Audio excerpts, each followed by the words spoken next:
Welcome to the Church of Mabus radio show. It's Friday night, 7:07 p.m. Central.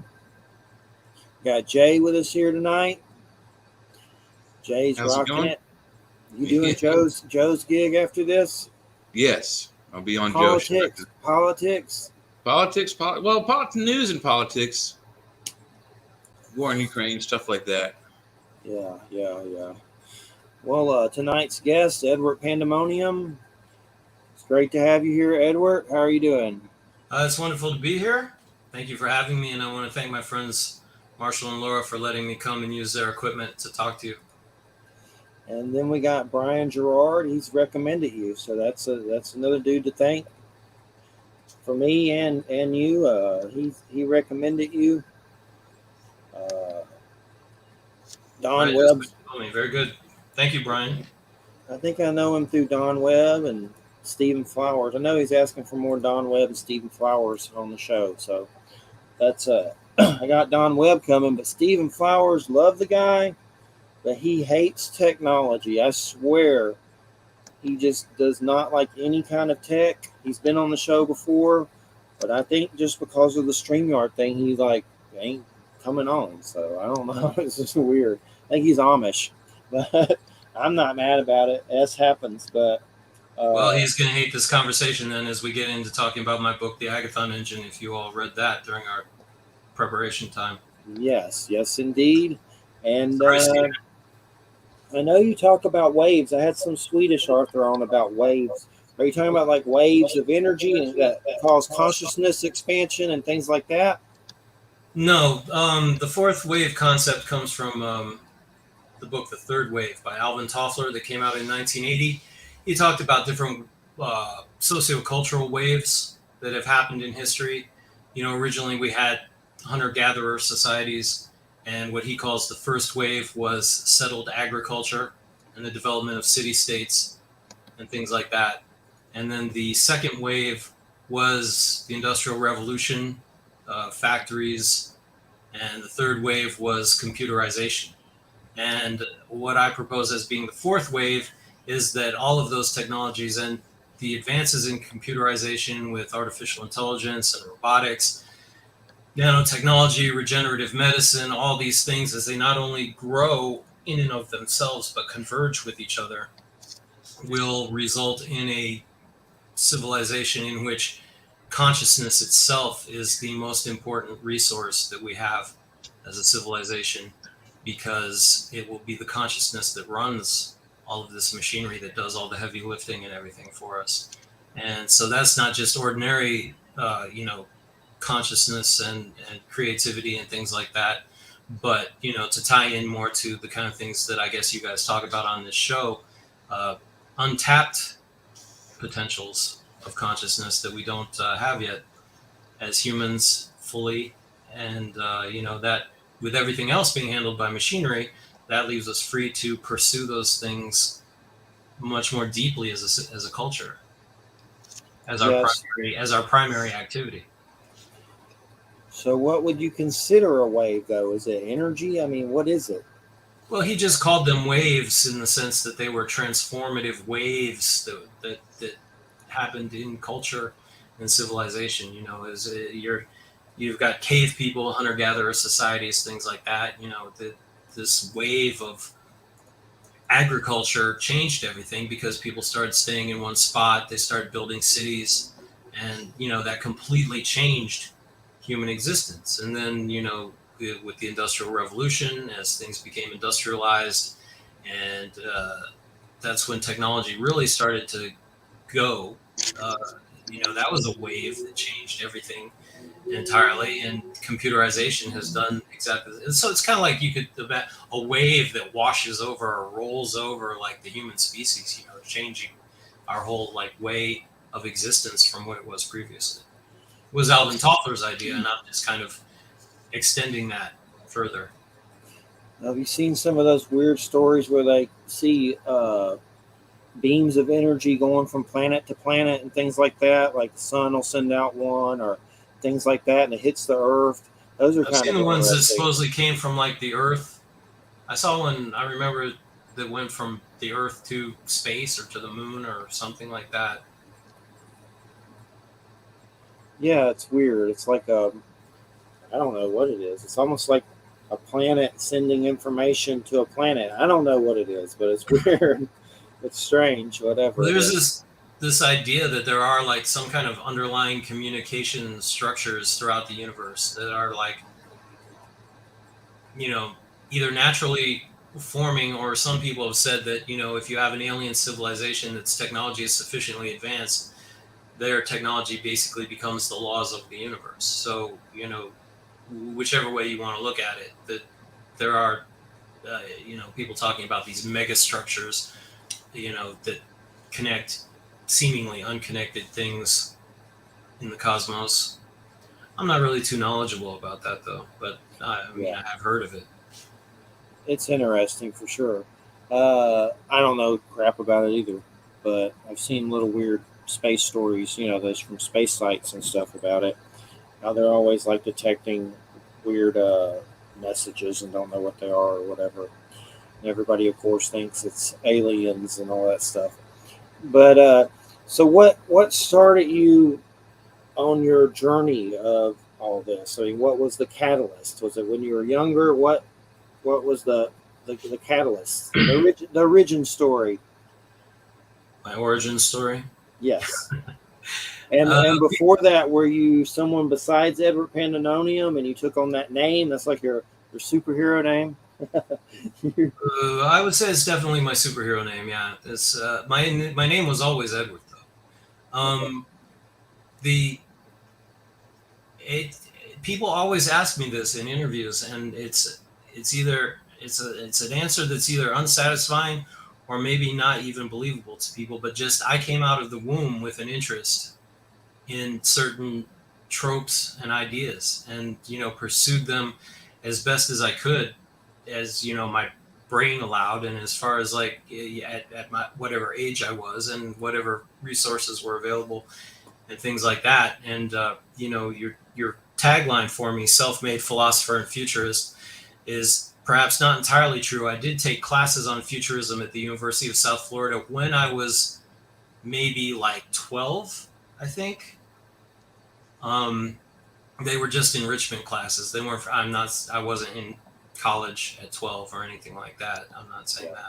that, but I did take those classes, and of course things were very different back then. That was, you know, 40 years ago, and it was all Buckminster Fuller and geodesic domes and this and that. But there's obviously been a lot of change since that time. So I've always just had an interest in how things work, whether that be very mundane things like politics and economics and science and technology on the one hand, or, you know, more, you know, esoteric and somewhat outre things on the other. And I'm probably more known for that, but this work that I'm doing now with the material that was in the Agathon engine is what I'm really like pursuing publicly right now. What is the House of Life? Well, the House of Life does kind of go back to a esoteric kind of spiritual thing. You know, it's something that we created for the public, and as a kind of halfway thing, because excuse me, a lot of the kind of, you know, esoteric things I've studied are not ever going to really be appealing to the average person, and so this is something that's like more accessible. It combines ideas on the spiritual side. Well, okay, let me back up a minute. You have within the transhumanism movement certain religious organizations like Terasem, which is founded by Martine Rothblatt, who created Sirius Radio. It is a transhumanist religion, and you have the Church of Perpetual Life here in Florida that was created by the people who started the Life Extension Foundation, which was interesting to find out about because that's where I've always gotten a lot of my supplements and things. Uh, and I've looked at them, and they're okay as far as they go, but they're not really satisfying as religions, I don't think. So I wanted to take the idea, because they get together and they talk about cryonic suspension and life extension and intelligence expansion and things like this, and that's all well and good. but I feel like there should be some kind of a spiritual development program for someone there, because I think that with the transformation that exists with an idea like transhumanism and so on, you can't really go into that with a human psychology. You have to transform yourself from within first before you can like take on those technologies, because if you do it with the same kind of limitations and defects that people have in ordinary life, I mean, it doesn't work out. So the idea behind the House of Life was that we would take all these ideas of transhumanist becoming and transformation, and we would combine them with a mental discipline and a real spiritual basis like a religion. So there are things in it that are comparable to like the New Thought movement, for example, if you're familiar with that. It's from the early part of the 19th century, late 1800s. It has to do with well, a lot of the like kind of whitewashed things like positive thinking and so on are from the New Thought movement. But if you look at the actual thing, it goes much, much deeper. And Mitch Horowitz, the author Mitch Horowitz, if you're familiar with him, has been doing a lot to revive New Thought. So there are aspects of it that are like that, and those are kind of married to more modern transhumanist ideas and create a sort of third thing through their synthesis.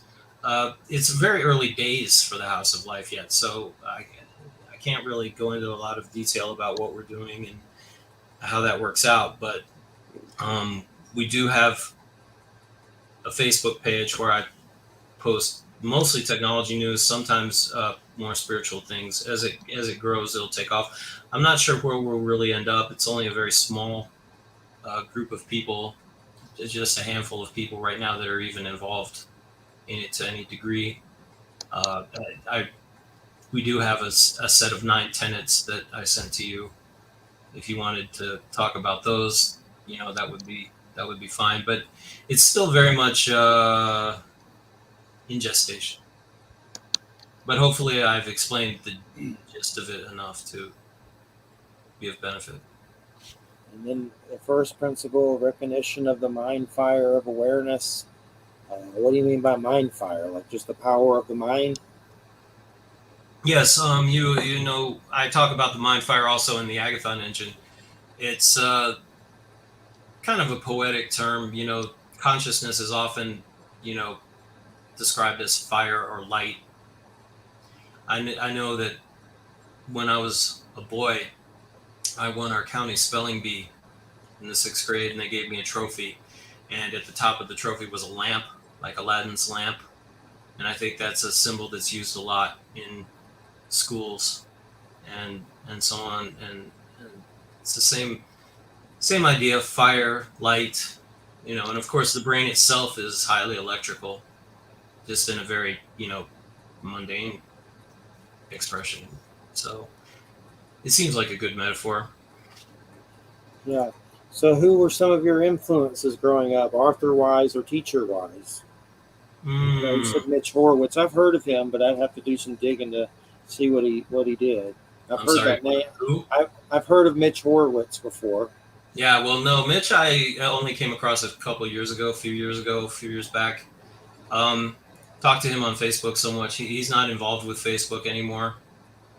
Some people got really mad at Facebook and left for their various crimes and sins of Zuckerberg, and others of us have stuck it out. But he's one who got fed up with Facebook, so I kind of lost any contact with him at that point. And oh gosh, I was influenced by so many people. I mean, gosh, there's so many people who, for this particular kind of work, who can I say that I was most influenced by? I'm not even entirely. Yeah. I'm not even entirely sure. There was so much. I mean, if you read the book, you saw me reference like so many different people and ideas and concepts. It all just kind of like gathered in my mind over the decades and stewed there and came out in a pattern. This is not a very satisfying answer. I understand, and I'm sorry, but Oh, it's fine. It's fine. no one person is kind of like jumping out at me right now. I can say that Peter Diamandis is somebody that everybody should be looking at. He's written a number of books. One is called Abundance, that talks about how like abundant and wealthy like the world will be through like these convergences of technology that we have in the future. Then he wrote another book called The Future is Faster Than You Think, that tells us how this is happening much more quickly than people might imagine that it would. He's fantastic. I highly recommend reading his blogs, signing up for his emails. He runs Singularity Hub at Singularity University. He founded the X Prize, which basically opened the door for private space travel. Fantastic guy. Virginia Postrel, or Postrel, I don't know how that's pronounced. I hope if she's listening, I pronounce it right. Wrote a book called The Future and Its Enemies, where she talks about dynamism versus stasis in terms of like political and economic thinking. Some people want to either have like a reversion to like the past, some kind of past ideal, or to kind of very heavily managed technocratic future.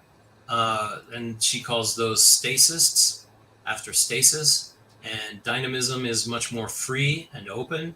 I think her book is essential reading for anybody interested in the things that are going on now. Those two people, I think Peter Diem, other than my own book, The Agathon Engine, of course, I think Virginia Postrel, The Future and Its Enemies, and anything by Peter Diamandis are the most important things I that found anybody his should really read. I found his abundance book. I saved it so I could find it later. Looks like tinfoil, aluminum foil.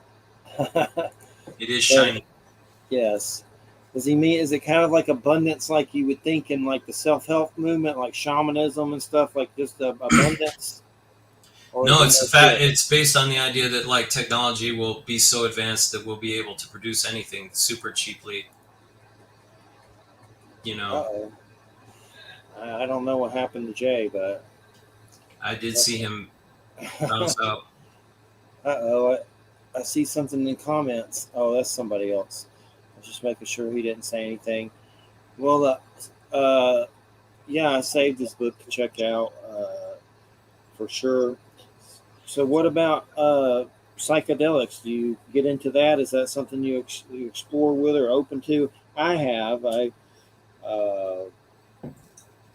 been a while, but no, actually not that long. But I have to be careful with that stuff, though. It makes it crazy. Well, I like the stuff that's short. they're a how can I put this? They're an amplifier, certainly. So the question comes down to, what are they amplifying? Timothy Leary, back when, he said there was three components of a psychedelic experience: the set, which is your mindset going into it; the setting, which is your environment and what's going on during your experience; and the dose, which is not just how much you've taken, but the quality and what you've taken and what its properties are and things like that. So going forward, we have to really think about the set and the setting. The dose is, almost self-explanatory. And the reason that, I think this is important now is because these things are starting to become legal in different places. And there's both tremendous benefit and there's potential for like tremendous harm. Because, if you're giving someone psychedelics and trying to like pump a philosophy into them to indoctrinate them through the set and the setting, you can really cause harm to society. And, another thing that Timothy Leary had was he had these psychedelic commandments, which I can't remember off the top of my head word for word, but they were basically like, thou shalt not prevent a human from altering their own consciousness. And the other one was, thou shalt not alter the consciousness of a person without their consent. So that's the idea that if you're like putting people through, and I mean, you look at psychology as it's already existed.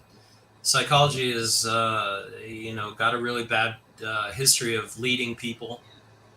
My thought is that a person should be allowed to figure things out for themselves, work things out for themselves. A therapist is there just to facilitate that process, not to guide it or try to push it towards a certain end. And you look at the way that has happened in psychology so far, and then you throw a mental amplifier like psilocybin or LSD or whatever into the mix, it becomes a much bigger concern, a much bigger problem. So I think that even if, as I've talked to people, I've said, even if you personally do not endorse this, I'm talking to philosophically like-minded people here, supposedly. If you don't endorse this, you have to understand that it's going to happen. People are going to be doing it, and you want to at least create some kind of a version of it that is pure, that is safe, and to exist in counter, as a counter to flat out mind control. There's nothing else really to call it. Just there's the potential for like flat out manipulation and mind control is there. So it's one of those things that's like in the Agathon engine. I talk about the technology itself, right? The crossroads that we're at as a civilization with technology is that within a very short period of time, we are going to have godlike technology. Now, that technology is also an amplifier. So how that technology is used depends on what our culture is and what our values are and what's in place at the time that technology comes into play. The psychedelic thing is the same way. It can be used for either great good or absolute destruction of consciousness and like enslavement of the mind. This is kind of hyperbolic talk, but it isn't really. It's quite real. It's quite true. If you're giving people a psychedelic and subjecting them to a form of therapy that is mind control, essentially, you're going to have a lot of very damaged people, and that's not going to make things better.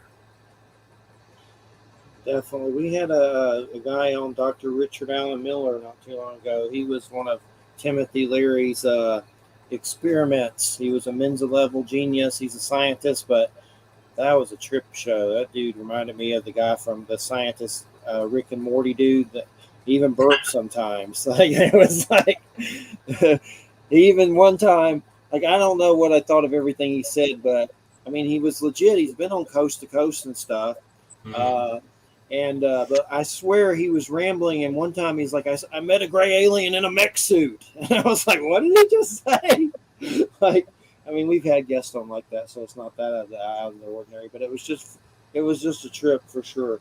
But he was one of Timothy Leary's, I guess, experiments when the government was doing all that, with LSD tests and all that for college students and all that crap. But it was pretty interesting. But yeah, I guess what I'm really trying to say about it is that when like Joe Rogan talks about DMT, for example, have you done DMT? Yes. That kind of thing. Like and he likes the DMT. But on the other hand, you have Alex Jones. Alex Jones does not like the DMT. They're both right. They both have a point. It's not one or the other. I like DMT because it's short. The other stuff that's long, I usually freak out, think I'm going to die. DMT, you at least know you're coming back in 10 minutes or so. So, when I was 20 years old, 1990, I wanted to smoke DMT. And I never was able to. Now I know people who've got it, and I'm much older and my lungs are bad. I can't smoke. And I definitely can't smoke something like that. So it's like, goddamn. So what? That's the point. I missed the DMT boat. Yeah, that's the point I'm at. I've smoked weed since my 20s, and luckily I did cigarettes on and off a little bit, but not anything too long. But then I took up a vape for a few years, so now I just got rid of the nicotine vape, and I'm trying to just take these nicotine certs or Tic Tacs or whatever the hell they are. Mhm. Those seem like more nicotine than I was doing when I hit the vape. Right. So it's like either way you're screwed. But either way, my concern is lung stuff. So is that what happened? Did you do a lot of cigarettes and stuff? No, I've never been a smoker. I was born somewhat early and had to be in an incubator. I've always had kind of weak lungs. I'm usually pretty super healthy, but that's kind of my Achilles heel. About 2014, I think I had SARS. I didn't go to the doctor, but I think that's what it was because I was sick for a solid month. And it took me the rest of the year to eat. I got sick around Mother's Day. I was sick for a month, and it was the end of the year before I was even right. When I would breathe, I would make accordion noises. It was crazy, and ever since then, it's not been good. I mean, I'm fine, but there's no way I could like smoke DMT Yeah. with lungs like that. It's just not feasible. I did it a few times. I've had trouble getting a hold of it, but there was some other stuff I did that was like the uncle of LSD not too long ago. That was pretty interesting. It was like I don't know, they call it the nephew of it. It was shorter, but it was interesting. Right. But and then my concern is, of course, with these weed vapes, who knows what that crap's doing to you too. So it's like you better just doing tinctures or something, or edibles or something. Tinctures don't seem to freak me out as much as edibles for some reason. If you do the right. There's really no reason. I don't remember if we were on the air yet when we were talking about this, but No. there's so much that's legal and becoming legal. It's not even advised to trouble yourself with going through like the sublegal routes and everything like that. I mean, in a few years everything will be legal, and that's really my point with all this is it's going to happen anyway. Whether people, that I don't see.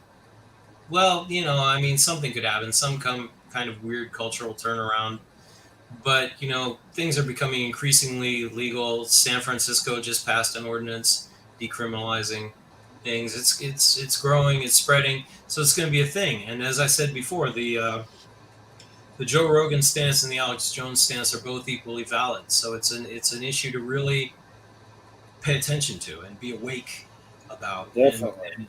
and navigate in a smart way, because again, it's basically going to amplify whatever is going on with your mindset and your setting. Yes. So there is a way to go back. In ancient times, they had the mystery religions, the mystery initiations, and things like that. Carefully crafted mindset, carefully crafted settings, and they would put you through. And people say some of those were psychedelic, and maybe they were, maybe they weren't. I don't know. But today, you could create settings and mindsets and environments for people to do this in a way that is open-ended, self-directed, rather than a therapist, hammering people over the head with what they should be thinking, what the good ideas are in society and that they need to adopt, and things like we've had with psychology in the past. And not only that, but you're creating almost like an initiation situation where you're activating through activity epigenetic information in your body. Are you familiar with epigenetics? I've heard of the term. Okay, well, simple 1 second version, it has to do with the way your environment and your experiences affect how your genes express. Because in your DNA, you have all these genes, some are turned on, some are turned off. They're affected by your experiences and your environment, what genes turn on and which genes turn off. There's studies that people, like, for example, who were in the Holocaust, their grandchildren have physical effects because it's of genetic expression, down the line. So it almost goes back to Lamarckianism in a way, which was a idea apart from Darwinism, that like knowledge and experience would be expressed in your genes. And it was a discredited idea, but now with epigenetics, some of it is shown to be valid. because you have these experiences that can like radically alter your gene expression, and they show up in your children and your grandchildren. Well, let's get Jay some limelight back with some questions. He came back. You got abducted by aliens, and then he came back. I don't know. My computer just freezed up and went crazy. Works at Home Depot. That's why he looks so tired. Huh? No, I said you work at Home Depot. That's why you look so tired. Yeah, I do work. Yeah, it doesn't. I didn't work today though, but yeah, no, I am tired. It's I had 8 days straight in a row. Well, 7 days at work, and then 1 day off when I did the lawn, and I'm beat. So anyway, what you were just talking about just then, it sounded a lot like the difference between like nurture versus nature. Right. Where you talk about the different way genes are activated and whatnot, and I think it's both. It's a fusion between the two, an interplay between the two. Yeah, and I think it actually absolutely has an effect on how you come out of whatever whatever you're encoded to do. Your environment and nurturing has to help that come out. And I guess that's why so many of us, when we go to college, we don't know what we want to take until we get there. I kind of knew, but most people are like so undecided. So maybe if we had more of that, people would, I guess, have more focus. You think? If we had more of what? I'm sorry, I didn't follow. If people had more of the knowledge of what they really wanted to do with this nature versus nature thing that you're talking about, because like I said, when I went to college, so many people were undecided. I mean, like almost everybody I knew. I knew what I wanted to do, but I had a dream, I had a focus. So I mean, I think you said when you were born, you had things that you were interested in already from the beginning. Exactly. So would that help the society if everybody had a clear focus and vision of where they need to go and what they need to do? Yes, and there's definitely ways that people can tap into that. There's things like what they call, within life coaching, there's what they call life purpose coaching. We could get that kind of thing to people in their teenage years, but at the same time, I think people should also be open to the idea that it will change. Yeah. And we have we have that option now so much. I mean, once upon a time, somebody went into their job. Well, mostly men in the past, right? You'd go into a career, you'd work your whole life, you'd get your gold watch when you were done, and then that was that. That was your niche. Now people don't just jump jobs, they jump careers, they jump entire lifestyles, and that's only going to accelerate in the future. And I think there's so many things that people have a tendency, especially now, more so than in the past. I think it's always been true, but I think it's really a chronic illness now. People think in very strict black and white either or terms, and there's so many things that are like crucial to our moving forward that are like embracing both sides or cutting across the dichotomy. So I think there is an importance to finding your life purpose, your inner drive, your inner motivation, your inner dynamic, that kind of thing, and following it. But at the same time, you need to be open to the idea that it can change. Yeah, absolutely. I mean, I went to college for one thing. I came out of college doing another thing. And then when I found a career, it turned out being yet another thing. So I went from wanting to do television production to working in restaurants as a bartender until I found that I liked what I was doing now. And now I work in hardware stores. And sometimes, you need to like wander through like a lot of different things, and then you come out with a synthesis. That's certainly what I did, in my work. I started out somewhat overwhelmed because there were so many things. And I was like, close to 50 years old before it all gelled together into a thing like the Agathon engine, where it all kind of like meshed and came together. So I don't know. And I think people in the future will have much more freedom to like kind of do that mental wandering because, like I said, the technology is going to be doing most of the heavy lifting and so on. So people need to find that, because if a machine can do all the basic jobs, the only value that like a living, breathing human being has is in finding what their actual core dynamic is and applying it. That's the way that you add value to society at that point, because there's no reason for you to be a beast of burden anymore, so to speak. Yeah, and well, also like you said, if we get a society that's like Star Trek, like there's really no reason why people shouldn't have multiple degrees. I mean, like doctoral degrees in various different disciplines. I know if I didn't have to worry about money and food and gas and all the other things we're all panicking about right now, I would be happy learning all kinds of different disciplines from archaeology. I wouldn't mind having that, maybe some biology, so that you can when you go digging for ancient sites, you can identify biologically what type of people you've just dug up. That kind of thing I find fascinating, and there would be no excuse for anyone not having any kind of at least one major advanced degree. But I think also the technology could be the reverse. I mean, it could make society stagnate. Don't you think that's also kind of a possibility? That's absolutely a possibility. Yeah. And it goes back to, well, actually, it goes back to the thing in psychedelics, the idea of the set and the setting, the mindset and your environment.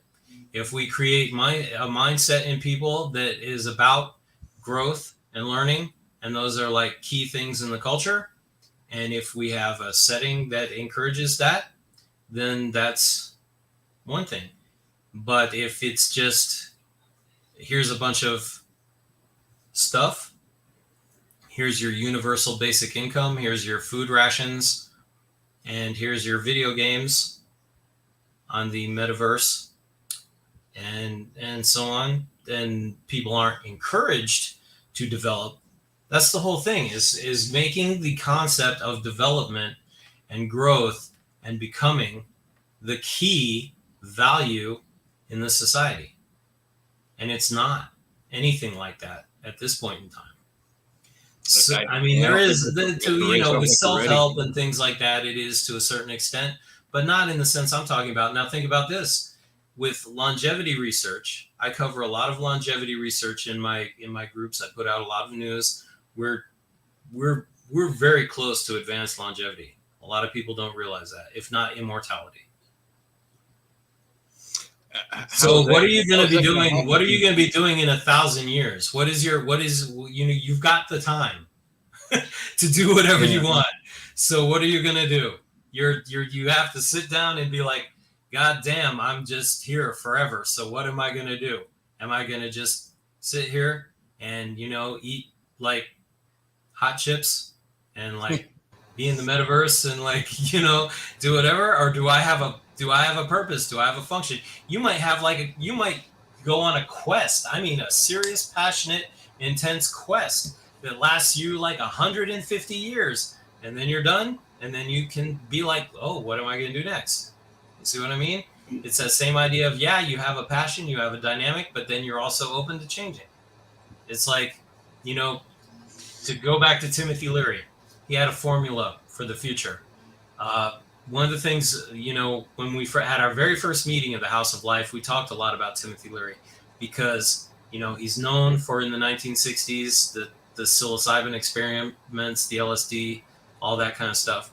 Then he was in jail. Then he was on the run from the law after he escaped from jail, all that kind of stuff. 1980s, 1990s, he still was about that, but he got more into culture. He got more into science. He got more into computers, things like that. He came out with a formula called SMILE. Space migration, intelligence increase, and life extension. Space migration gives you the chance to enjoy more space. Life extension gives you the chance to enjoy more time.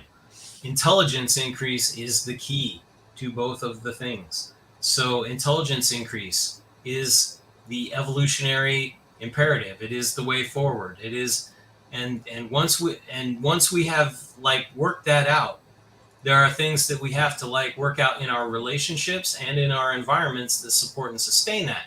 Because coming from initiatory traditions, esoteric initiatory traditions, like I talked about, the work that you do on yourself is all well and good, but if it's not supported by your relationships and your environment, again, going back to setting, and it will alienate you, or it will just fall apart and you'll go back to sleep. So it's a context. It's a whole context. And that word context means woven together. And tell me about immortality, which is something you mentioned during this that I just found intriguing. Because I've often said that our science is closer to a cure for death than they are to a cure for like AIDS or even cancer. So what can you tell us about that? Because you did mention that during this answer that the longevity tests that you're looking at were really close. I mean, like, what does that mean? How close? Because that's something that I thought about for years. Is what if I had 1,000 years, 10,000 years? What actually would I do? And there is a chemical called calcium alpha ketoglutarate or glutamate. I always get it mixed up. But the initials are Ca for calcium, and then as a separate thing, AKG, alpha ketoglutarate or glutamate, that has been shown to reverse age. That exists now, and you can buy it. Wow. And this is like over-the-counter kind of a thing. Yes. It's a little costly, but it's not absurdly costly. What's it called? Calcium alpha ketoglutarate or glutamate. I'm sorry, I can't remember exactly which one it is. I have a question. I mentioned earlier I was drinking gin. Are you MODOK from Marvel Comics? I'm kidding. But if I was anybody from Marvel Comics, I think I would be Ensaba Nur. Who's that? Which one is that? I don't know. Apocalypse. Movie. What's the name again? The name Apocalypse. you said? Ensaba Nur. Okay. I was just on That's just between us and however many million viewers you guys have. I was just on a Jonah Hex comic spree, getting old Jonah Hex and stuff. They really screwed that up with that dumb movie, but I really like Jonah Hex. It's like a weird, funny, Eastwood kind of weird comic, like a Western, It's a Western, but... I never read the comic. I saw the movie. I don't know how... It was horrible. I don't know what the hell it wasn't a good movie, but I don't know how well it reflected the comic. Not very well. But there's a guy called... Yeah. Go ahead. I'm sorry, what? Go ahead. Well, to go back to what you were saying with the chemicals, there's a guy called Dr. David Sinclair, who he's Scottish. He has a whole protocol of things you can take that will youthen you on a biochemical level. Not radically. I mean, this isn't like a film that you're going to take these pills and go to bed and wake up and your hair is back and you're 20 years old and stuff like that. But they have been shown to work, especially that one that I mentioned.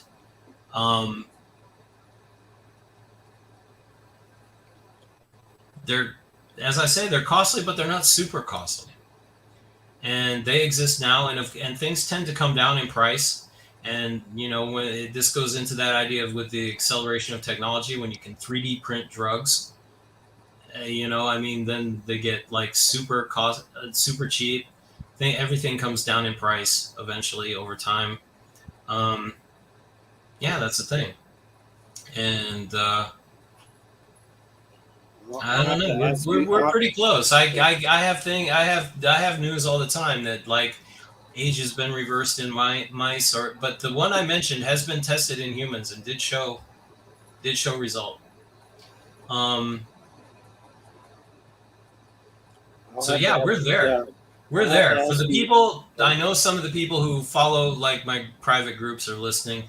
They see this news that I share every day, and a lot of it comes from Peter Diamandis, who I mentioned earlier. So if you sign up to his emails, you get this information all the time. And so it's like this all the science fiction things are happening right now. They're just not evenly distributed throughout the world and throughout society yet, but they're happening right now. Peter Diamandis said that he expected more progress in this decade than in the previous century, which is a bold claim, but with the kind of news that I'm seeing, I don't feel that he's wrong. Now, of course, governments, with their wars and their restrictions and this and that, they can foul this up. But they're really the only thing that can foul it up. If it's left to its own devices, it's happening and will happen. I definitely saved that book.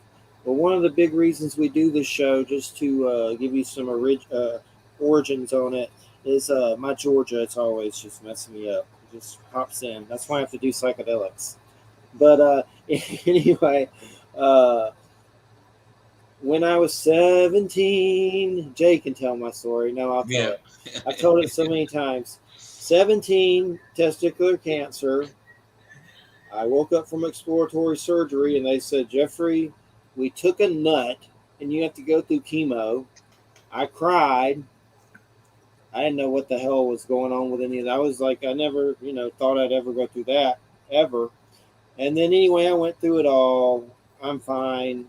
Went through chemo, crazy $10,000 shots of cadavers in Ocean Life and just weird X-Men stuff. The bill was crazy. My dad's job told him that it cost so much, it'd probably be better just letting me die. So my father was having heart attacks. Thank you. Nice. That was a place called Conair with Aetna Insurance. And anyway, my dad had some heart attacks one week several years later, and he passed away. And he was actually talking about going up there, and he had guns and knives in his car and was going to shoot the place up and kill that one dude that said that. And then luckily he passed away and didn't get to do it, and damn his soul or whatever. But I started to have a lot of weird experiences with seeing UFOs, things in the sky with multiple witnesses, seeing beings that were, whatever, multidimensional, from beings of light to little cloaked beings in the woods standing around a black box. And friends saw this stuff with me, and they're like, Jeffrey, you're attracting this here. And I was also very stupid with the occult, like just reading anything on psychedelics, reading from, that supposedly fictitious, crazy Necronomicon Simon book, which we've had Peter Levin on, which has a connection with that. Just doing stupid stuff. I didn't care. And I think I brought on these experiences, and it led to doing the show. And we've had on nuclear physicists about UFOs, Stanton Friedman, who's passed now. We've had on Air Force Captain Robert Salas, who wrote a book and is still enlisted about UFOs shutting down missile silos. And then I also had a big interest in shamanism, and I've had a lot of different people on about that. Serge Kahale King from Hawaii. I've had Norse, Evelyn Riesdyke, and all kinds of different people. But basically, it's been about exploring consciousness. And there was even one time where I was having trouble getting guests, and I said a prayer, and I had a weird UFO sighting with multiple witnesses, my brother and nephew, and there was these red like energies in the sky. Like I call them fireflies. I don't know what they were. But after I said that prayer, the next thing you know, I was getting interviews with people I never thought possible that I'd seen in UFO documentaries, like Lloyd Pye, who had the Star Child skull, like lived in Panama City up here. Fantastic. And just, Nick Pope, Nick Redfern, William Burns, the dude from UFO Hunters. I've interviewed him several times. Just Have you ever had the guy, I can't think of his name, but the CE5 guy with his lasers? Stephen Greer? Yes, Greer, yes. I've never had him on, but I'm familiar with him, and I know there's I have a lot mixed of feelings about him because yeah. it's like, I see his pictures and they look so goddamn fake. But like he's doing these events and people are seeing things and people are using, it's like in ghost hunting, the EVP thing. You can go out and make your own EVPs. You don't have to believe the guys on the Ghost Hunter show. You can go to a place, and if you get an EVP, you got an EVP. So these people are going out and they're doing his CE5 protocol. If they see some kind of weird thing in the sky, they saw a weird thing in the sky, regardless Yeah. of what they think of him as a person or anything like that. So, He has some interesting stuff, but he's a little too close to government stuff. It gives me the creeps, like he's an X Files kind of villain well, or something. he was backed by the Rockefeller family, and that's Yeah, all I'll say about that. I've had his best friend on, and Yeah. Steve Alton. He writes novels. Meg, a novel of deep terror. I'm looking at right now some shark book. I had to remember his name and everything, but I've never had Greer on though. But Mm. I don't know if I ever will. I don't know. I just haven't. So I had Jim Mars. That was awesome. He's passed now. He wrote Alien Agenda and also did that Oliver Stone JFK book that made that Oliver Stone movie. But Jim Mars is really cool. There's been so many, but basically it's been an exploration of consciousness, and that's what I think it's about. It's raising awareness and things like that. And the wave theory is definitely very very fascinating. And I've noticed with psychedelics, I've had weird like evolutionary experiences where you felt like a Neanderthal and went through like some weird stuff, like weird stuff. So I mean, there's definitely some evolution in that stuff, in the Like juice. in Altered States when he woke up in the zoo. Yeah, like weird. Definitely, I feel like a monkey. I remember me and some friends like we feel like monkeys or something. It was weird. We were drawing like hieroglyphics on the wall and stuff. With DMT, I actually saw weird symbols on the wall and went up to them. Was like, "Is that really there?" I was doing it by myself, a house in the wilderness, and there was strange writing on the wall, and I actually went up to it and was like, "What the?" Feeling it. So that's why I like DMT, but they need to put that in gummies or something. Hmm. DMT or ayahuasca and gummies. That is doable. I mean, that's a good. different thing than the smoking experience, I guess. But I mean that's doable and could happen next for all we know. I mean, you know, oh, Oh, he's gone no. again. Yeah. So what's the scene down there? Is it like are you? I mean, in a lot of your pictures, are you hanging out with like the golf scene, or is it a different scene? I mean, what is it? It seems like you're. Oh, right now I'm kind of a hermit, not entirely by choice, but just because like a lot of things happened over the course of the years. Things melted away. When I was young, Tampa had the biggest gothic and industrial music scene in the country, except for Chicago. And I live pretty close to Tampa, and I was an alternative music kid in the '80s, and we started going to clubs and things there. And I mean, that was a big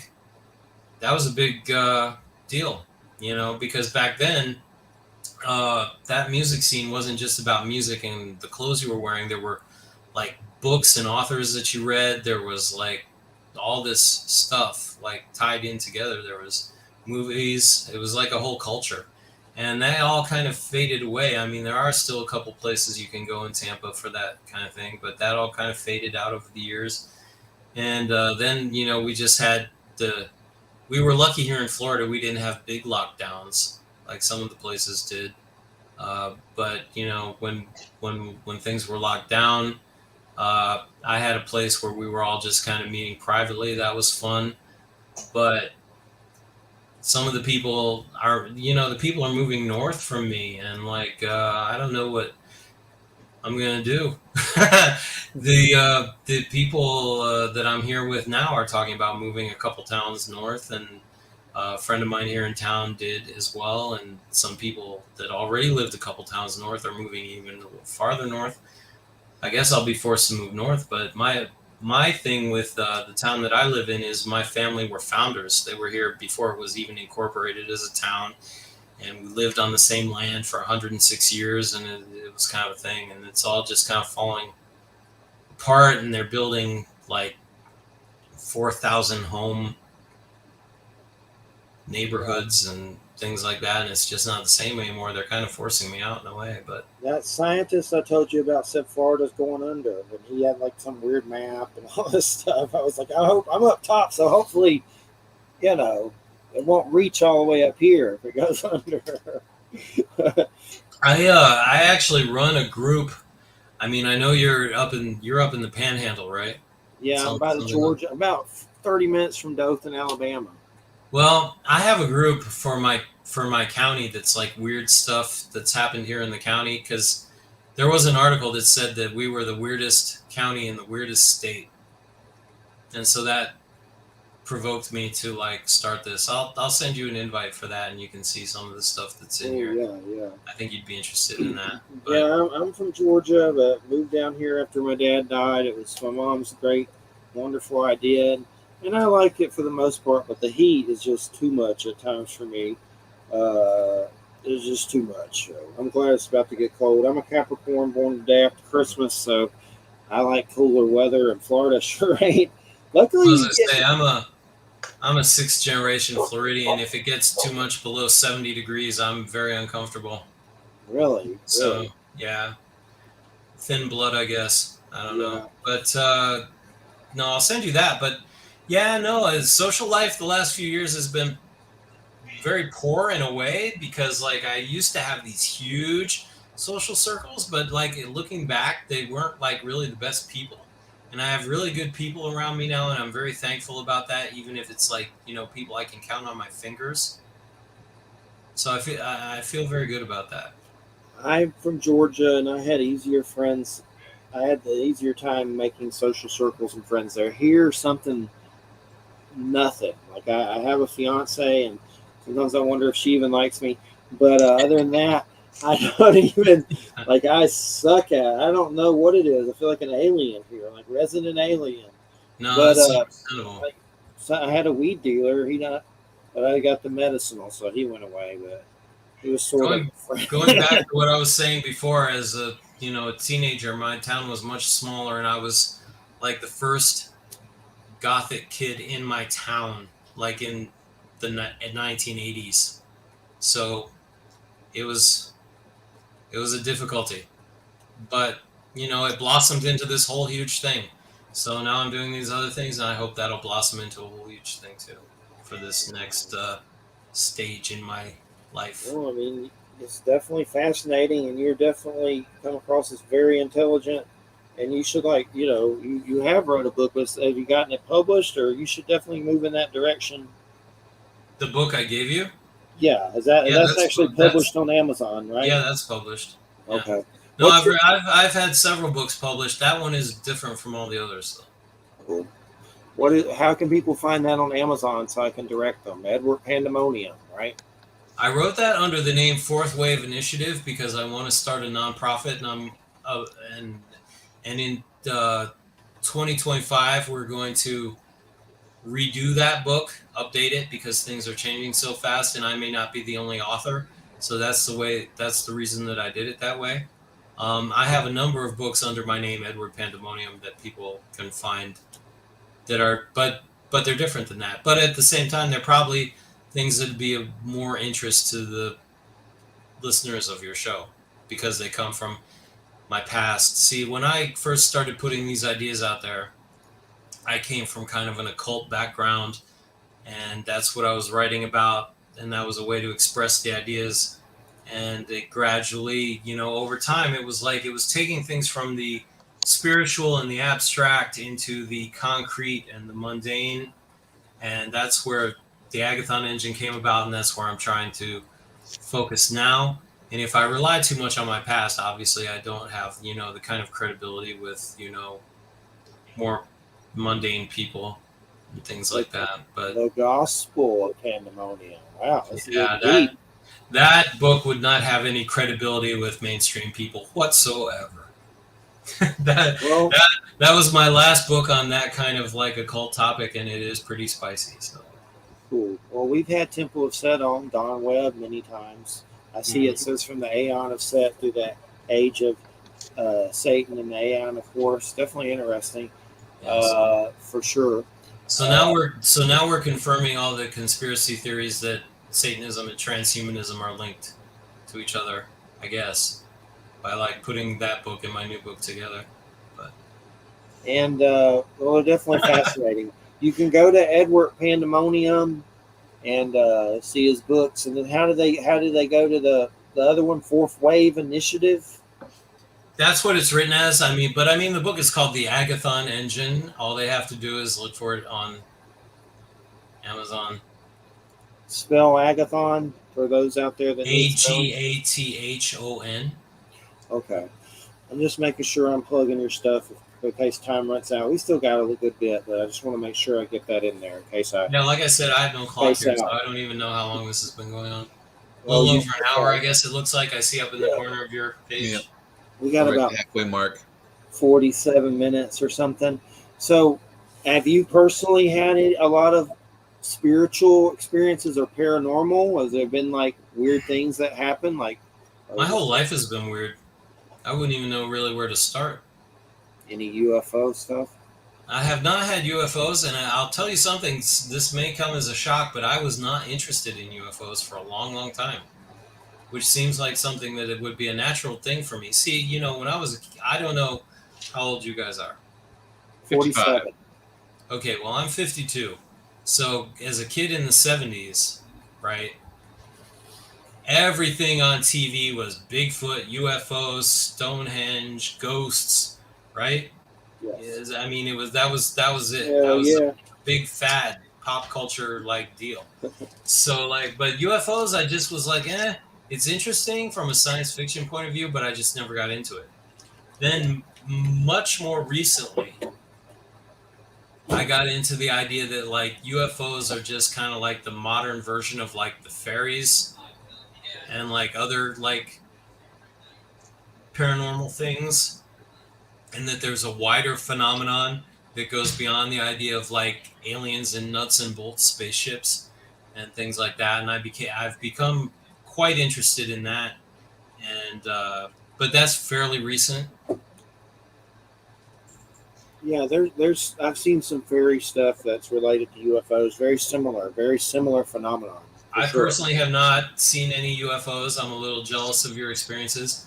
I've had so many crazy things happen, but they're not like where people talk about like they saw a ghost or they saw a demon or they saw a UFO or that kind of thing. That's just largely like just bizarre concatenations of super synchronicity and coincidence that like are impossible to even explain and things like that. Now, my mother, before I was born, had poltergeist experiences and things like that. On that property that I talked about that my family had owned, she had experiences where like one day the soap flew off the counter by the stove. She came home one day, and I don't know why they would do this, but I guess a thing in the circa 1960 was that they would roll wet blouses up in towels so they wouldn't wrinkle, maybe, or something. I don't know. She had a lot of those on a table, and she came back and they were all gone, all her favorite blouses. And then she came back one day, and on the table, this was when she was older and she was in college and came home from school. She said there was like symbols on the table drawn in like dirt or something, dust or and I kind of believe this sort of thing because number one, my mother is someone who would like not want to be involved in anything like this, and number two, she was talking about these experiences long before like they were things that were in films, that would be in somebody's imagination, a girl's imagination, that kind of thing. And then she talked about like a dark presence in her bedroom one night, things like that. So she had experiences like that, and frankly, I'm a little jealous because I haven't necessarily had experiences like that. I've had a lot of weird experiences, but they were in context of like my work and things like that. Just bizarre. I've never like seen a full on like entity or anything like that. I've had like experiences that maybe were like entity related, like telepathically, but so I'm a little jealous of people because I've been involved in this for a really long time, and I feel like I deserve that kind of thing. So but Jay saw Bigfoot once. We don't want him to. Did you? I'll tell it briefly. He saw it looking in a window, and they saw it. I've never even seen a Bigfoot. What do you think about Bigfoot? Do you think Bigfoot is just like an animal, like an ape, or do you think Bigfoot is some kind of interdimensional dude?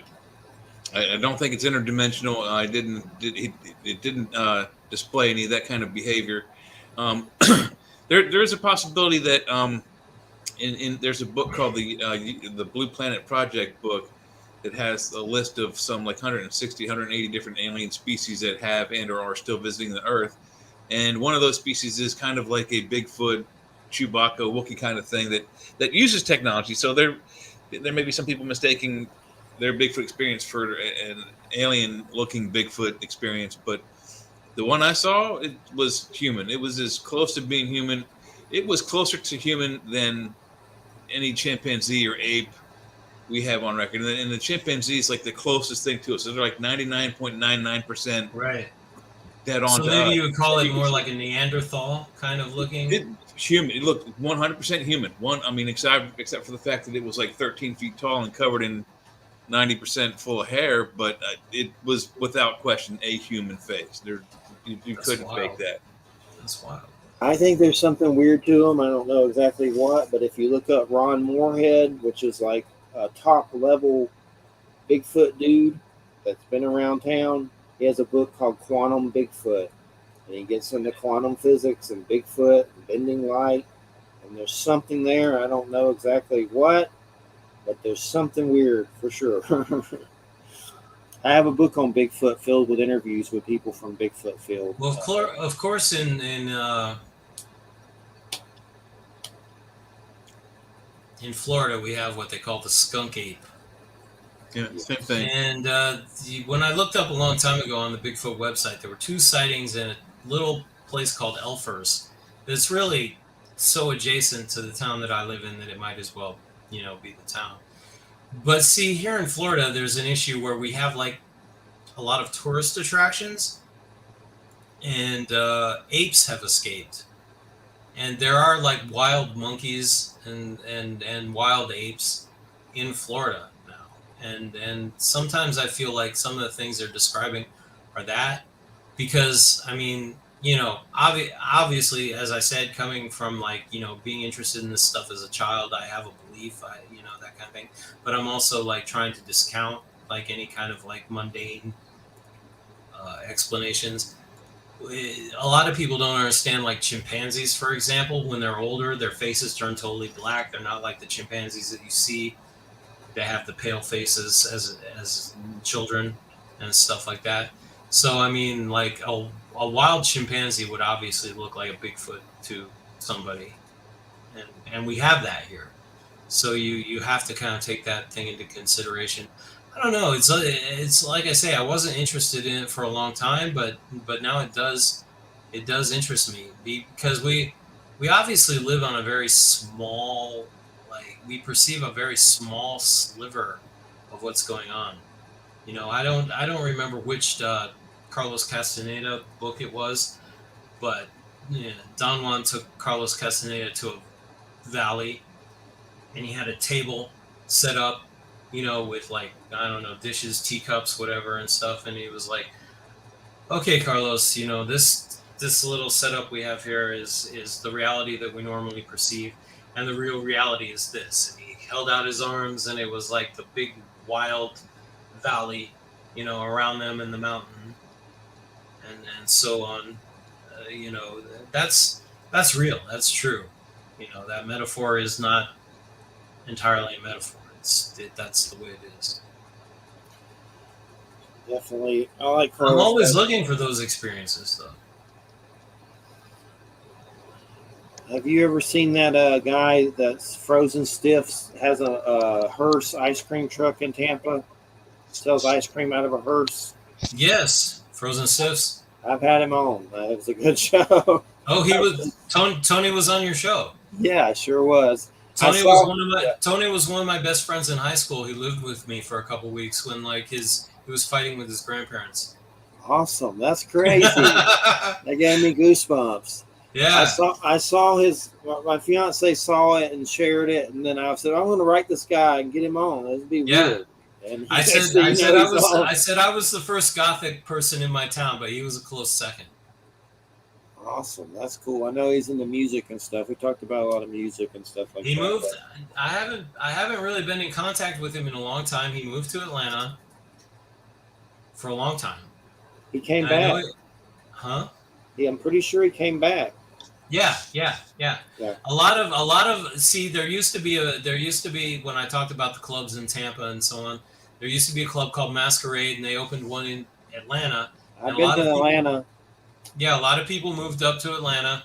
He did. He was one of them. He was there for a long time. He very recently came back. I have not been in contact with him except on Facebook since that time, and even that only a little bit. But yeah, we were quite tight when we were in high school. And as I say, there was a time period he was fighting with his grandparents, and he didn't have a place to be. So like he was at my house for a couple weeks, and then he went back to his grandparents. So I yeah, I know thought, him. I thought Masquerade shut down and they moved it or something happened to it. Up there. I used to hang out with Little Five We Points had all the time. we had a we had a thing last Halloween where like this theater downtown in Newport Richey that was built in silent movie times um, did the Rocky Horror Picture Show, which to me was huge. It's like I'm not as into the Rocky Horror Picture Show as I was as a teenager, but like just the fact that like that I used to go to Tampa in the 80s for the Rocky Horror Picture Show, and now it had come back to my town where I was given a hard time for going to the Rocky Horror Picture Show, that kind of thing. It was a big deal, so I went. I was very surprised he didn't come with his ice cream truck. That would have been the perfect venue for that. Yeah. But I don't know. So Tony, if you're listening, I don't know, man. If they do the Rocky Horror Picture Show again, you got to come. You gotta come because we used to go there, and you gotta bring your truck. So your Silent hearse. movies. Sorry. I love old silent movies. Nosferatu. I have this set of all these horror ones that are really good. This was originally a movie. This was originally a movie theater, and for a long time they've done plays. I think if they went back to doing like kind of like occasionally doing cult classic and like big name old movies, showing them, they would bring in money that would help support them. But I'm not in charge of that, so. Check this out. I went to a drive-in recently in Alabama, 30 minutes from me in Newton. Starlight Drive-In, but it was like this nice drive-in in the middle of the country, and it was like well taken care of. It just surprised me. It was like being in another planet, and you had to tune in with your radio to listen. It was a really cool experience. The movies weren't that great that I saw because they got rid of some of the ones I wanted to see, but I saw Bullet Train and Top Gun, the new Top Gun, which I don't really give a crap about Top Gun. It's like Dirty Dancing with airplanes, but we watched both of them. Bullet Train was okay. It was Brad Pitt, but wasn't the best movies, but it was a good, cool experience. I want to go there when there's some better movies for sure. But that was really cool. It just hadn't been a drive-in in 30 years or more, forever. It was just a neat experience, nostalgia-wise. At a drive-in. Oh, there's one thing I want to tell, and then we'll get back into some of your subject matter. The other day, I had a weird paranormal experience. It's been a while since I've had one. I don't remember. I had a few weird things where something hit something and hit a bed. Something hit the RV, and then a glass blew up. That has been, God, years ago. But this one, I was outside, and it was twilight, and the sun was going down. It's kind of pink, and I saw something floating around a dead tree, and it was not a bird. It was not a, I don't know what it was, but it looked like a little, maybe a bean. I don't know what the hell it was, but at first I thought it was because I had looked at the light in the porch, and it made an effect like it does when it messes with your eyes. But then I adjusted everything to make sure. No, it was a weird little black thing just floating around the top of a dead tree, and it, for some reason, it made me think of those creepy little hooded beings I saw a long time ago. I don't know what it was. I don't think it wasn't a kite, wasn't a drone. It was weird, but I don't know what it was. But it was definitely made me say, God, I hope that's not one of those things you see and then you die later or something. Like, I remember some meme on Facebook about owls that eat your heart from some native folklore or something. But there's one time I said, What is look it? up. The stikini? I just saw that the other day. I had never heard of that before. The What was stikini. it? Stikini or something Yeah, like that. Yeah. yeah. I was like, well, that's like the seminal version of the exact thing that was in Twin Peaks, but on the diametrically opposite end of the country Cool, because it was cool. owl spirits that fed Yeah. on people. I was like, fantastic. I saw the new Twin Peaks, and I always remember that little boy getting hit and the light beam coming out of him because I've seen light beams. So I like David Lynch knows he's got it. Like he saw like this light thing leave the little boy when he got hit by the car in Right. the new Twin Peaks. But then of course I always say Ron Howard's Cocoon 1 and 2. That's Opie tripped and found out the truth.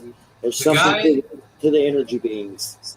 the guy Mark Frost that is the co-creator of Twin Peaks is actually more the guy that's into a lot of esoteric stuff. He's into like theosophy and a lot of the background of the Twin Peaks mythology actually comes from him. Things that he brought in things from theosophy, he brought in things from Whitley Strieber with the owls and things like that. So he gets credit for that stuff more so than David Lynch. Not to take anything away from David, but That scientist Richard Allen Miller was based.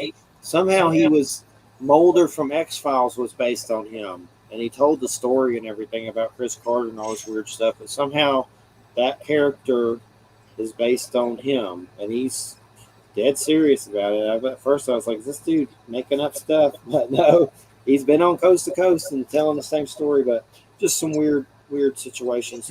But Jay, anything you want to add? I know you're back. You haven't Yeah, talked. I did. I wanted to talk to you about the technology blooms. What is it that you mentioned in your book?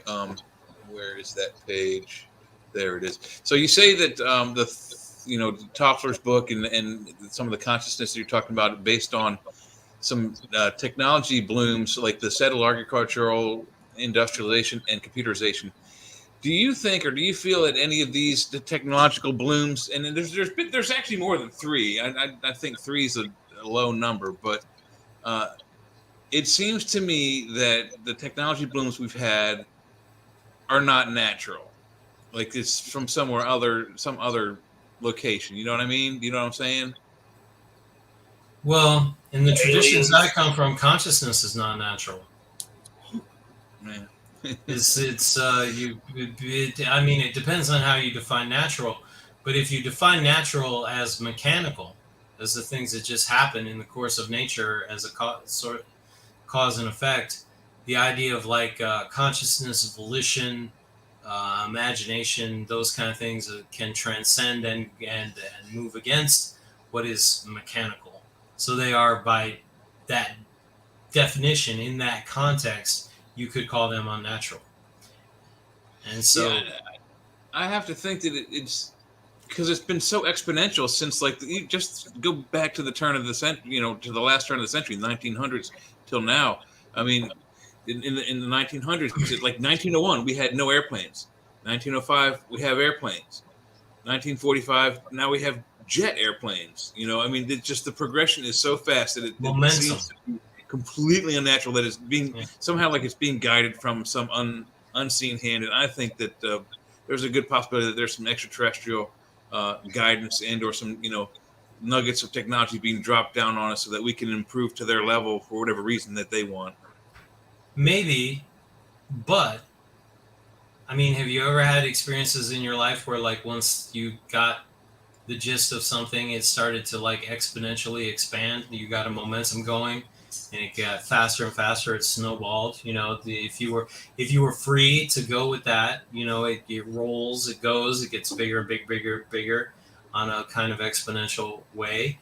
I mean, once technology really got going, an exponential expansion was kind of inevitable. Mm-hmm. I think. I mean, I don't want to downplay this kind of external thing that you're saying, because But at the same time, what I said was that consciousness itself is an outside influence.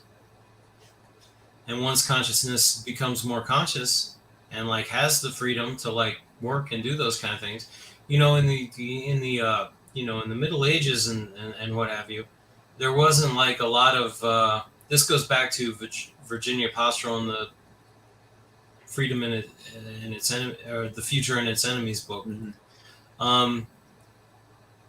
In the Middle Ages, everybody talks about the church, right? The church was a clamp on progress and things like that. But you had actually a number of clamps on progress. You had like the guilds, which were like, kind of like keeping technical skills from progressing and things like that. But once you got into the Industrial Revolution and you got into like economic freedom and political freedom and the Enlightenment being kind of like,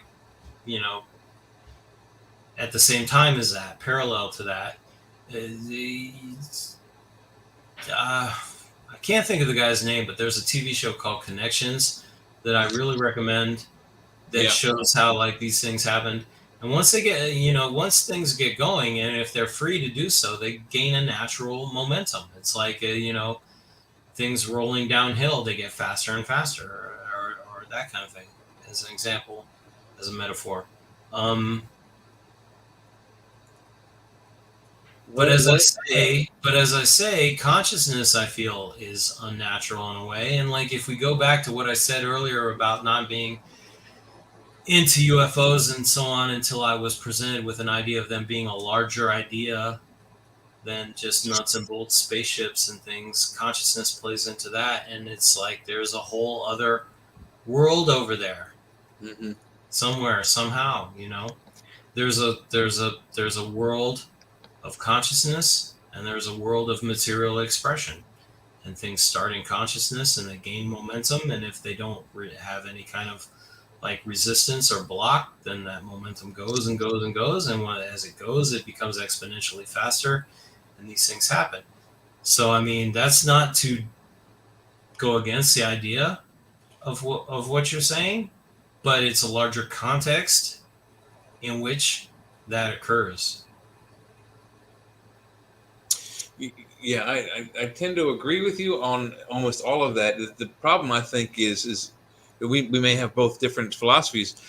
I just feel that the speed of the technology as it's speeding up, it's quickly outgrowing our emotional control and understanding of it. You know what I mean? It absolutely is. Almost to the point where we're too young to have what we now have.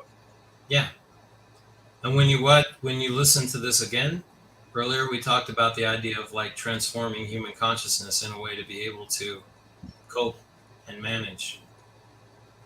That was, you may have been off the show at that time. I don't remember, but we did talk about it. Yeah, I must have been when my computer crashed. I don't know what happened, and all kinds of pages opened up. I couldn't hear anything. And all of a sudden, I'm like, all right, I've been. But that does go full circle to the fact when I said ordinary Joe Blow on the street cannot be like outfitted with like godlike technology because he has a lot of human shit in his mind and in his heart. There needs to be a transformation of the inner person that goes along with the transformation of the outer person, which is something that I addressed earlier. That's why like right now, and I talked about this in the book, I'm working with people that are teachers, that are psychologists, things like that. Hopefully, I mean, we don't have a lot of time. I don't know how it's going to work out, but like, if we can get something going within this decade, it is a race, as I talked about in the book. No, you're absolutely right.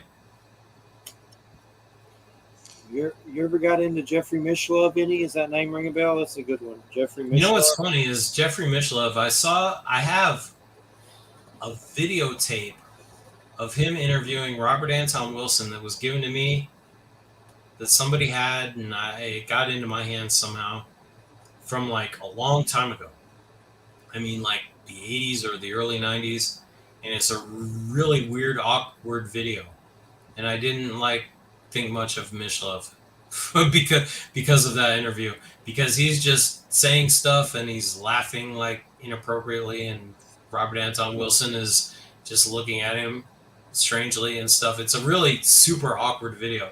So I put him out of my mind for a long time, but I've watched stuff that he had recently to do with like his videos on like the PK Man and like that's Skinwalker weird. That Ranch PK and Man stuff like stuff's that. really weird. And I was like, well, you know, that guy, he's still here. He's doing good stuff. I was, you know. He's got a good book, Roots of Consciousness. I've interviewed him, but it's been so long, I don't even remember when. But that PK Man's pretty fascinating. That's a weird story. It really is, sure. Yeah.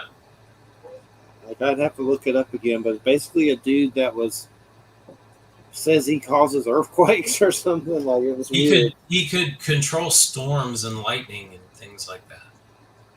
I have that book. From what I understand, I haven't. Mishlove wrote a book about the PK Man that I've meant to read, but I haven't gotten to it yet because I just have so much stuff that I have to read. Same here. I have it here somewhere.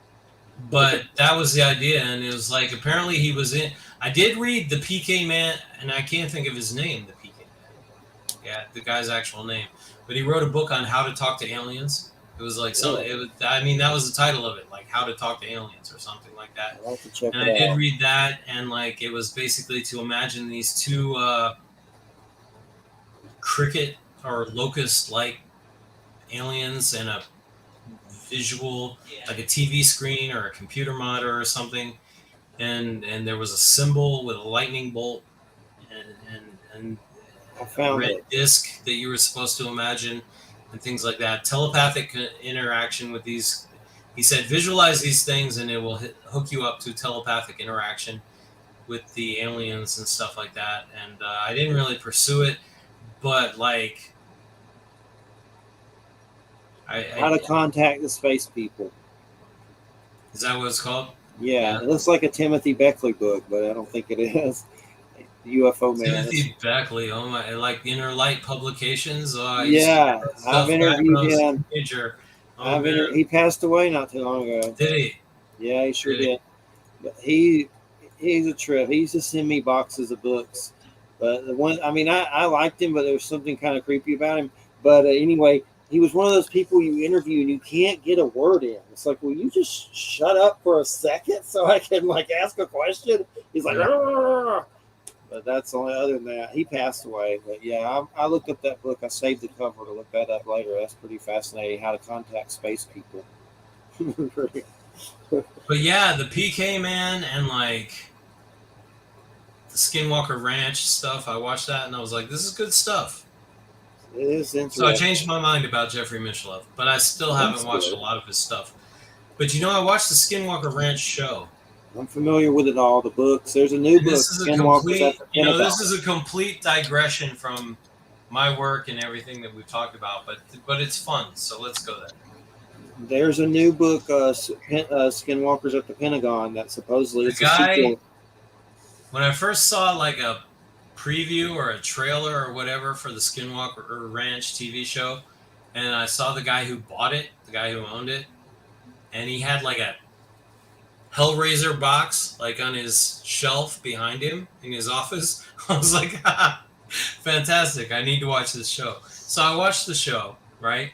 And they did the thing where they had the Tesla coils, the big Tesla coils. That was one episode. Then they did the thing where they did the recording from like the rabbi or whatever. Yeah. And they did all these different things and they got like different results. And I was like, all of these things are components of a single ritual by Anton LaVey called the Elektrischen Vorspiele, the Electrical Preludes. And I was like, if they did like all of them together, like if they did the Tesla coils and the recording, but if they used, say, for example, the recording of Aleister Crowley doing the Enochian calls instead of the rabbi, and they did all these things together, holy moly, what could they do? But, you know, they haven't asked me to be a consultant. Their computer is called Satan. That was always kind of weird.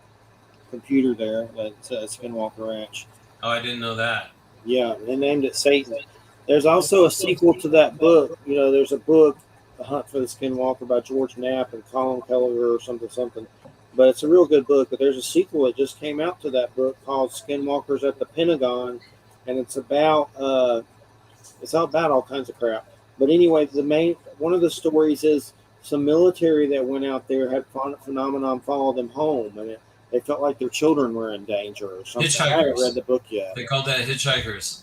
Yeah, they had some situations like that. People who are in that, not just that situation, but UFO situations or whatever.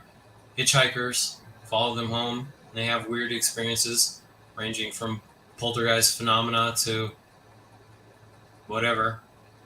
Yeah. So I know you use the term source in your book. Do you mean the creator, God, or the source of all of life, the sun? What do you mean by source? Well, I just mean source. That's the easiest way to put it. Because, when you talk about God and this and that, those words have a lot of baggage. So if you just use a word like source that's very direct, very basic, it conveys the idea directly. Yes, You know, definitely does. because the source. if you everybody has that source if they close their eyes and then they open their eyes and the world is back and it's there, in the center of your head where you're perceiving everything from, to give some reference to my background, the source point, of everything. And for each individual, that's right there, the way I just described it.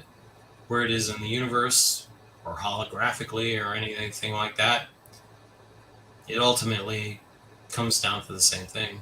So, yeah, and I think the sun is a manifestation of that source. So definitely a metaphor, certainly. Yeah. Going back to Plato, talking about the sun as a symbol of the good, of the source, which goes back to what I wrote in the Agathon engine. I took the word Agathon from Greek mythology, not Greek philosophy. The word means good, the good with a capital G, the ultimate good. And of course, you're familiar with Plato's cave, that idea. Plato, the idea you get out of the cave, you get into the sunlight. The sun is the symbol of the good, the metaphor for the good, the radiant source point, but not the sun, the literal sun. I mean, that's for the common people, right? In religion, sun worship and stuff like that. But esoterically, people understand it. The sun is, and in the Mithraic religion, the hypercosmic sun, you have Mithras and Sol meeting each other, shaking hands, having a meal together. Mithras is the hypercosmic sun, the sun that is not the solar sun, that is the central, philosophical, agathonic sun. I mean, I don't know. Maybe I'm like riffing in a place you guys are not following right now, but like I've had experiences with the sun that were extraordinary, where I can close my eyes and let the white light fill my body, and I've gone into a house and seen entities, and it's almost like the sun gives you some kind of gift of seeing it. I've been at a gym before, which I haven't been there in a long time, but I let the white light fill my body. I looked in the gym afterwards, and everybody had a pink orb over them. And I've had a scrying situation on a lake with the sun that was showing weird things. And I know we've had Micah Dank on, but I know there's a lot of old paintings where they show like Jesus, and then there's always the sun or those kind of pictures like Sure. that. So there's something to it. I think the sun's a big dude. the idea. It's the dude. The idea that we have of a symbol today is that a symbol is kind of a fake or metaphoric representation of something, but a real symbol is like the thing, the actual thing, but then also a representation. So I mean, like, perhaps when you go to sleep tonight, imagine the sun. The sun is obviously a big deal. I mean, it's certainly within the cosmos a force, So you can imagine, because things are holographically connected, You can imagine yourself in the center of the sun, or you can imagine the sun in the center of you, in your heart. You could go back and forth, alternate those things, do it for a while and see how you feel. Yeah, there's something to it for sure. Besides the burning the hell out of you thing that I don't like about it, but I Yes. don't try to curse at it or anything. Yeah. Of course, in daily life, I'm not a fan. I mentioned being the first Gothic person in my town. I'm not a fan. I don't really go out there in it, but yeah. Even though I live in Florida, I'm not a beach person. Yeah, I went through. People thought I was gothic a lot, and after chemo, I came back and I was very pale, and I got called vampire and Satanist because I was bald and pale and wore a trench coat. But now I'm just kind of like, I don't know what the hell happened to me. I feel like my redneck's trying to catch up with me from Georgia or something. I don't know what the hell's happening. But Jay, anything you want to ask? We got a little bit. These are weird times, man. Like I talk about being the first Gothic person in my town. And in those days, the rednecks were the enemies. Now I feel like we're more on the same side. It's amazing how things shift around from one decade to the next, isn't it? It's different times. Yeah, absolutely. Things are crazy. Yeah, I don't have anything on my notes here that's jumping out a question for me right now at the minute. He's going to talk about Dungeons and Dragons or Star Trek. No, and I don't think I have so. no We're background writing most of the in whole either show, of but those. we've gone over all of them so far. I think we've got it all. Well, did we talk about archaeofuturism? Archaeofuturism. Yeah, that's an important thing for me to talk about. But did we There's a talk about guy it? who there's a guy who wrote about archaeofuturism, and like he was apparently like I don't know, a kind of European right wing guy, and he had kind of a racial philosophy about it. And that's not the way that I mean it at all. What I talk about in archaeofuturism is a way of like redressing an imbalance that exists in our culture where we are cut off from our past, we're cut off from like things, but we're having these godlike technologies I've talked about like come in. So I look to very stabilizing social things from the very ancient past, and I look for like very sci-fi, far future things, and I try to meld them together. The guy who wrote that book, I can't think of his name. You'll be able to find it very easily if you like look it up. Isn't it? He wrote a book called Archaeofuturism. He wrote a book called Archaeofuturism 2.0. He talks about like in the future people living in very high-tech cities, some people living in very high-tech cities, other people living in like very like primitive villages of the past. And this is a thing that's part of the Great Reset that we hear about nowadays, which is a whole can of worms that we haven't opened yet. And if we did, we'd probably be here for another 3 hours. But my idea of it is to take cultural traditions from the past that provide stability to human life and to use them as grounding forces for transhuman and post-human life through the kind of like advanced technology that we're coming into today, and which I talked about earlier, the things that are like complete science fiction things today that are coming into reality today but are not fully diversified and diffused out into society yet.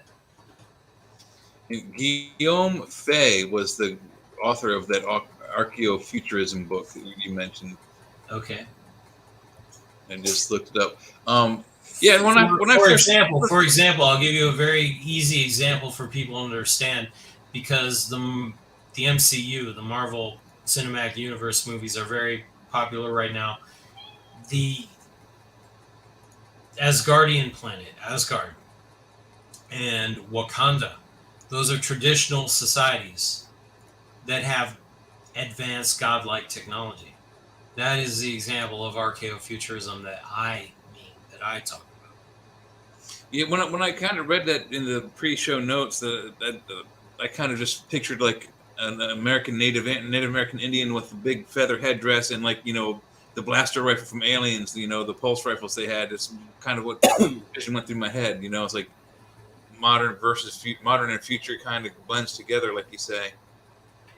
This goes back to a thing that I said earlier, and again, it's a thing that I don't know that you heard because I don't remember when it happened. You might have been offline, but it was about the idea of like there are so many black and white binary dichotomies in our society, and I often cut across them.